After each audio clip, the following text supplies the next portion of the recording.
আবাবিল। পবিত্র কাবা ঘর ভাঙতে এসে যে পাখির কাছে পরাজিত হয়েছিল আব্রাহার হস্তি বাহিনী। একসময় অনেকের ধারণা ছিল শীতকাল এলেই এই পাখি চাঁদে চলে যায়, ঘুমিয়ে থাকে পানির তলায়। একসময় পশ্চিমাদের ধারণা ছিল শীতকালে আবাবিল পাখি চাঁদে যায়। অনেকে ভাবতো শীত এলে তারা নদীর তলদেশে ঘুমিয়ে পড়ে। আবাবিল নিয়ে গ্রিক এমনকি রোমান পুরকথায় পুরাণে কথাতেও বহু কাহিনী পাওয়া যায়। 570 খ্রিস্টাব্দে মক্কার পার্শ্ববর্তী ইয়েমেনের শাসক আব্রাহার রাজধানী সানাতে কাবার অনুরূপ ধর্মীয় স্থাপনা নির্মাণ করেন। তার ইচ্ছা ছিল মক্কার পরিবর্তে সানা ঘিরে আবর্তিত হবে বিশ্ববাসীর প্রার্থনা, কিন্তু ধর্মপ্রাণ মানুষ কাবা ত্যাগের কথা কোনোভাবেই ভাবতে পারে না। ক্ষুব্ধ আব্রাহা তাই কাবা গড়িয়ে দেওয়ার সিদ্ধান্ত নেন। বড় বড় হাতি নিয়ে কাবার উদ্দেশ্যে যাত্রা শুরু করেন তার সৈন্যদল, কিন্তু কিছু দূর গিয়ে হাতিগুলো আর অগ্রসর হতে চায় না। চতুর আব্রাহা এবার হাতিগুলোকে খাবারের লোভ দেখায়। খাবার দেখে সেগুলো আবারও আগাতে শুরু করে, কিন্তু হঠাৎ করেই সেনারা থামতে বাধ্য হয়। তাদের উপর বৃষ্টির মতো নুড়ি পাথরের ঢিল এসে পড়তে থাকে। দেখা যায় ঝাঁকে ঝাঁকে পাখিতে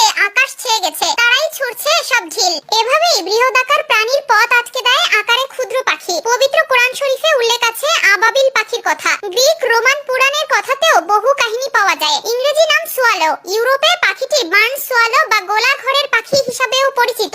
আবাবিলের অনেক প্রজাতি গাছের কোটর, গোলাঘর, আস্তাবল ইত্যাদি জায়গায় বাসা বাঁধে। সাধারণভাবে জলাভূমির কাছাকাছি থাকতে ভালোবাসে। ইউরোপ ও আমেরিকায় এরা পরিযায়ী। শীত পড়লে দীর্ঘ পথ পাড়ি দিয়ে উষ্ণ অঞ্চলে আসে। পশ্চিম ও দক্ষিণ আফ্রিকার মতো উষ্ণ অঞ্চলের আবাবিল এরা জন্মস্থানে জীবন কাটিয়ে দেয়। বসন্তের আগমনের প্রতীক হিসাবে দেখতো পশ্চিমারা। পাখিটির আচরণ দেখে আবহাওয়া কেমন যাবে তা নির্ধারণ হতো। পাখিটির মাটির কাছাকাছি ওড়ার অর্থ হচ্ছে বৃষ্টি হবে। তারা উঁচুতে উড়ছে মানে আবহাওয়া ভালো। অবশ্য বিষয়টি স্রেফ প্রচলিত বিশ্বাস নয়। নিম্নচাপ প্রায়ই খারাপ আবহাওয়ার পূর্বাভাস দেয়। অন্যদিকে সেসব পাখিদের জন্য উড়তেও কঠিন হয়ে পড়ে। এককালে ধারণা করা হতো আবাবিল পাখি মৃতদের আত্মা বহন করে, আর তাই ছেলে হারানো শোকার্ত মায়েরা পাখিটিকে পবিত্র বলে মনে করত। দূরের যাত্রায় নাবিকদের জন্য সৌভাগ্যের প্রতীক ছিল আবাবিল। অনেক যোদ্ধা শক্তি ও দ্রুততার চিহ্ন হিসাবে হাতের আঙ্গুলে সোয়ালোর ট্যাটুও করাতেন। 1680 সালের দিকে ইংরেজ শিক্ষাবিদ চার্লস মার্টন দাবি করেন শীতকালে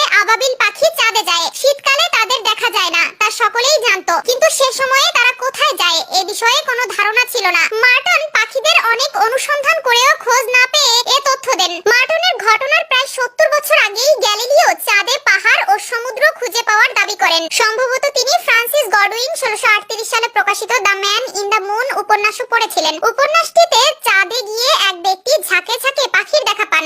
জল ভালোবাসে বলেই নদী ও হ্রদ ঘিরেও আবার আবাবিলকে নিয়ে বিভিন্ন গল্প আছে। লোককথায় আছে আবাবিল পাখি হ্রদে রাত কাটায়। অনেকে নদীর তলদেশ থেকে পাখিকে উড়তে দেখেছেন বলেও দাবি করেন। 19 শতকে এসে অবশেষে আবাবিলের রহস্য উন্মোচিত হয়। ভারতে ব্রিটিশদের শাসন জোরদার হতে শুরু করে, ফলে ওই অঞ্চলে অতিথি পাখি হিসাবে আসা আবাবিলদের